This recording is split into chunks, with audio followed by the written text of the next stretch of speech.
नमस्कार, मी आकाश पांढरे. मी समृद्धी पार्क येथे आता राहत आहे.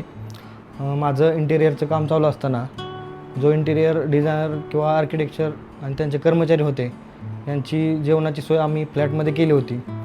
त्या काळात असं घडलं की त्यांच्याकडून चुकून गॅस चालू राहिला आणि चावी घेऊन दरवाजा बंद झाला.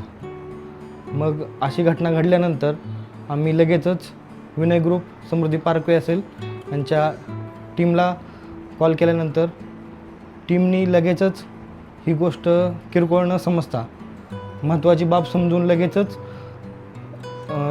तातडीनं इथं उपाययोजना करण्याचा प्रयत्न केला. त्यांनी सेफ ॲक्सेस घेतला फ्लॅटमध्ये आणि जी घटना घडत होती त्या घटनेत त्यांनी चुकीची घटना घडण्यापासून वाचवली. इथं फ्लॅट घेतल्यानंतर मला फक्त फ्लॅटच नाही तर त्यांचा सपोर्ट, त्यांचा विश्वास, सगळ्या गोष्टी मिळत आहेत. आम्ही इथे आनंदी आहोत.